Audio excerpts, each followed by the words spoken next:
This is what your saw will look like by the end of this video.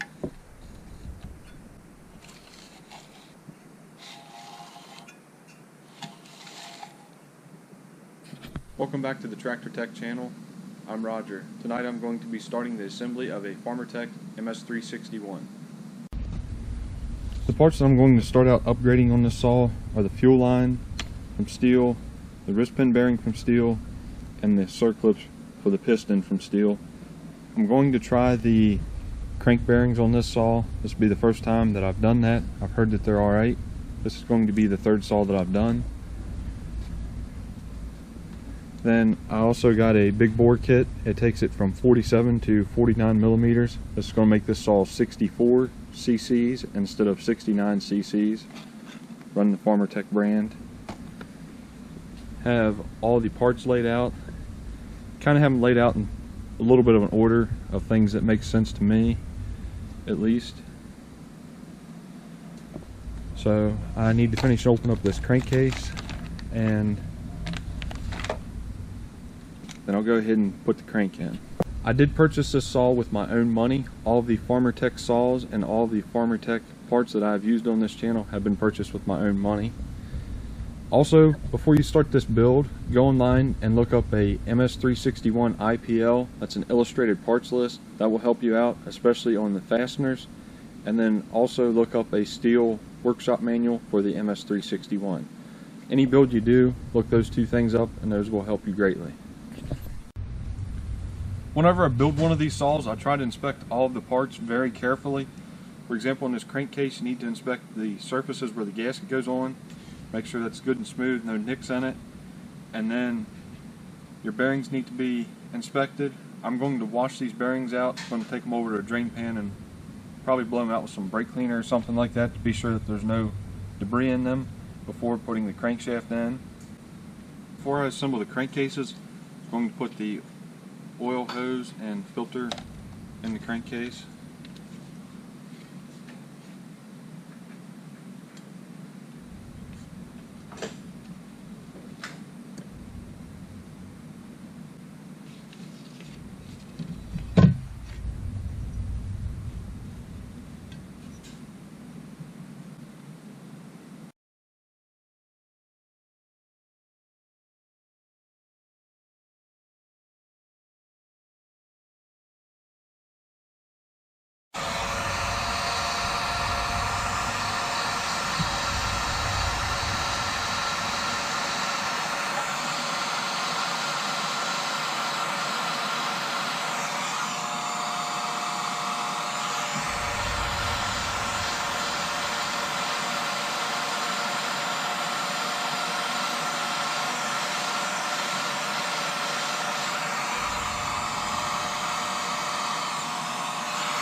Now we're ready to bolt the crankcase together.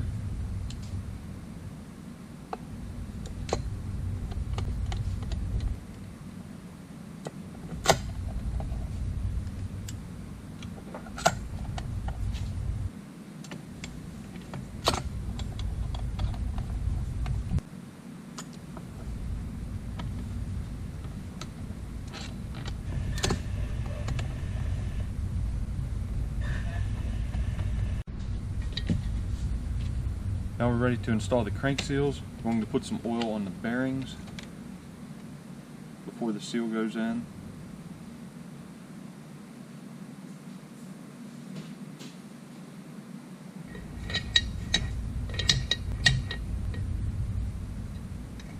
And I'm going to put some on the crankshaft and a little bit on the rubber portion of the seal.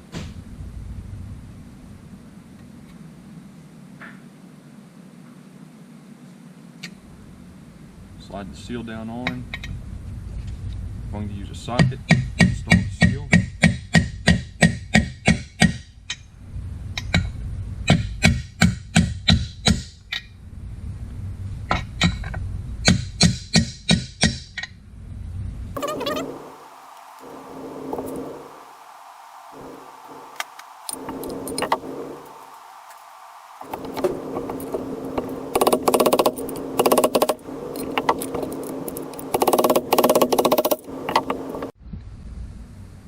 Now that the crankcases are bolted together, I need to trim this gasket.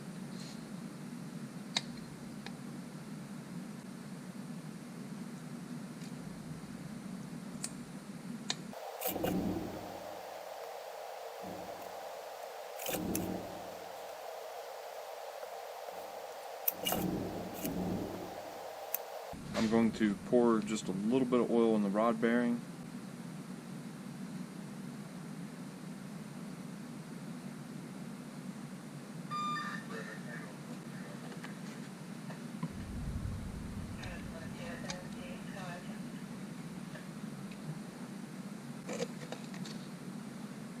Now I'm ready for the piston. Then I have the upgraded wrist pin bearing and circlips from steel that I'm going to be using.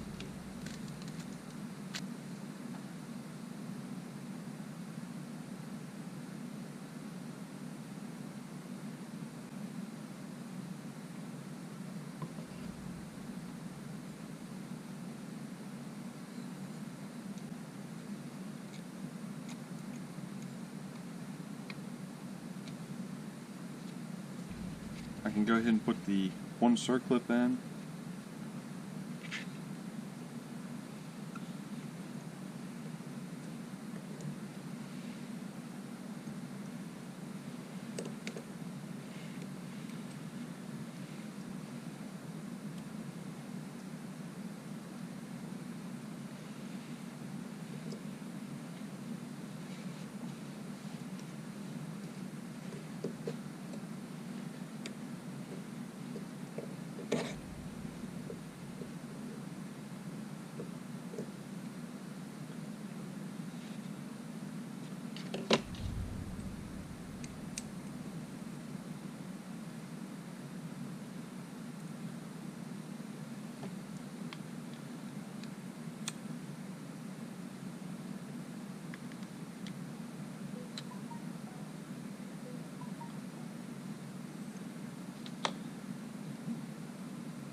I have the open side of the circlip facing up.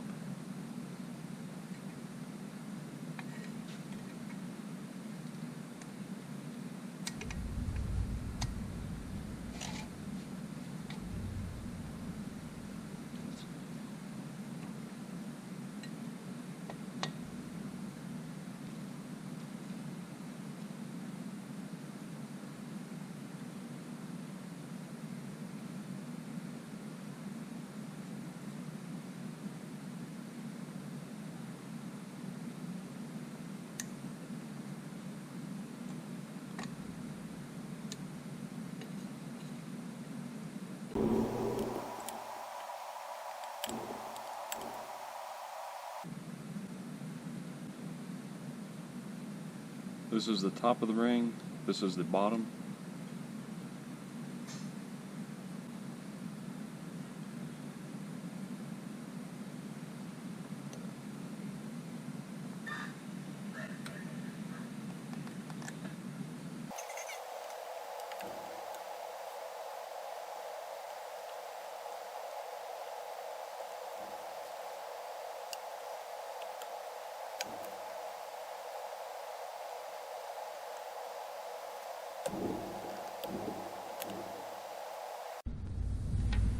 Now I'm ready for this cylinder. The cylinder had some casting flash that was pretty nasty around the spark plug hole. I cleaned that up so that way when I'm working on the saw, I don't have a rough edge that I can cut myself on. And then the chamfering on the ports was not that great on this cylinder, so I cleaned that up. And the cylinder is clean from all the grinding debris and ready to go on now.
I didn't put a gasket on this saw. I'm going to check the squish.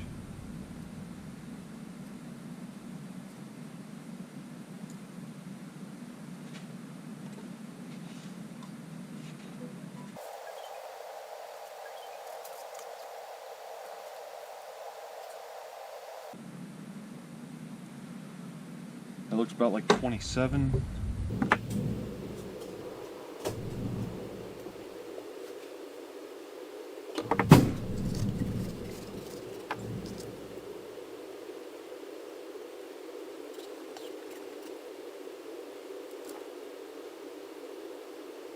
About 28.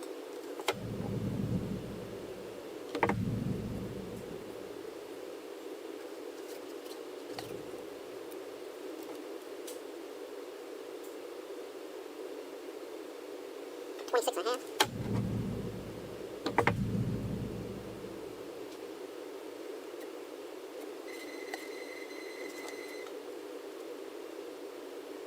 $26.5. I'm gonna loosen this cylinder back up and use some motor seal on it.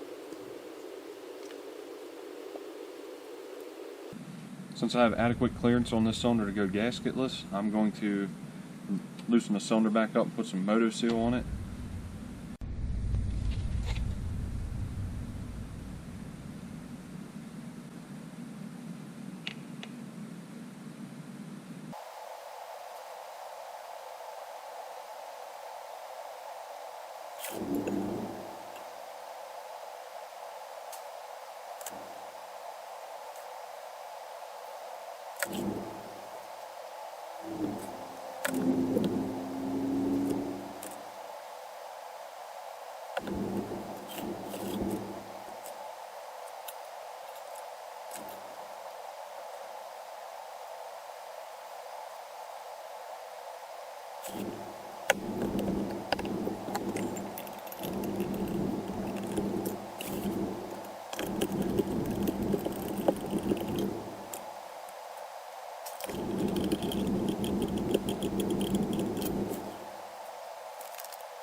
I'm going to let that set a few minutes, then I'll come back and do the final torquing. So now my spark plug can go in. I already have it gapped. I'm using an NGK plug. The Farmertec plugs that are supplied with these kits are not a very good spark plug.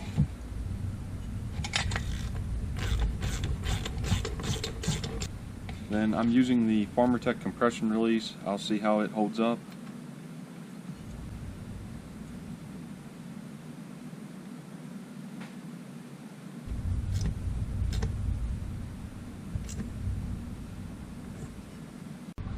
I'm ready to put my muffler on. I don't see a gasket provided in this kit.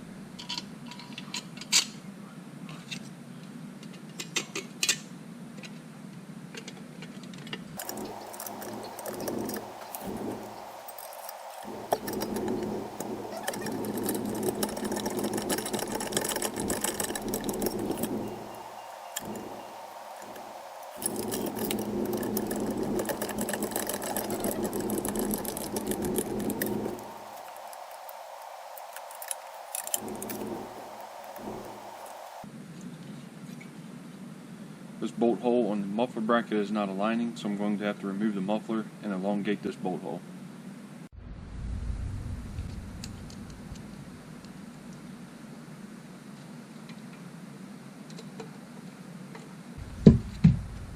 The oil cap can go on.